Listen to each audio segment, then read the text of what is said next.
Hey everyone, Shahar here from Waves again. Today I'm going to show you a technique called ducking, also known as sidechain compression. And the concept is pretty simple. It means that one track triggers the compressor that's on another track. So for example, you may have your kick drum trigger your bass guitar. So every time the kick hits, the bass guitar's gain gets attenuated just a little bit, very fast, and that gives the kick a sense of impact and weight and clears a little room for it. So on this track here today, I'm going to use my drums to key or duck my guitar and key stem. Here's what the track sounds like with nothing on it. Then we just fall. I know you'll be alright. Okay, now first thing I do is set up a send on my drum track. A mono send is fine. Raise the volume of it and set it pre-fader. The reason I set it pre-fader is so no matter what I do to the drums, whether I change their volume or mute them, the same amount is still going to get sent to this bus. Now I put a Waves C1 compressor on my keyboard and guitar stem. And you see this little key drawing here? I set that to receive the same input as the bus that I created on the drum. Again, called Hall Send. Alright, now here's what these two sound like soloed before it's engaged, it's bypassed.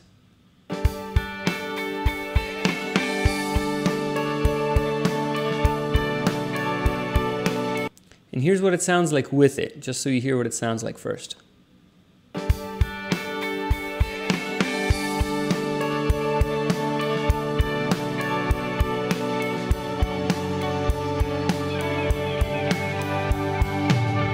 So I think that gives the drums a bit more weight, and you're going to hear a little more clearly in a second. I'm going to solo it for you. Let me describe the rest of the parameters, how I set them up here. I set the threshold on the compressor to engage only when the kick and the snare hits come through. In other words, I don't want all the extraneous noise on the drums to also trigger this compressor, but only the kicks and the snares. So that came out to -8. And I set the ratio pretty high, about 9:1, so that it really creates some ducking, some gain reduction. I feel it. It creates almost 10 dBs of ducking. I set the attack to be very fast as I could here actually, so that every time one of the drum hits happen, then the keyboard's gain gets reduced right away. There's no lag. And the release I set slower for a couple of reasons. If you set the release too fast, you may get a little distortion. Also, if you set the release too fast, the pumping is going to feel choppy. I set it slow enough so that it pumps with the rhythm of the song, right? With the groove of the music, but fast enough that it returns to zero gain reduction before the next drum hit. So here's what it sounds like without the drums, just the keyboards and the guitars with the ducking. You can almost feel the drums there.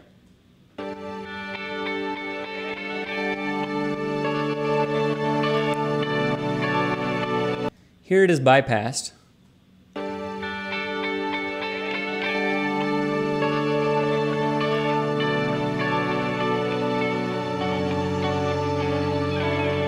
And unbypassed.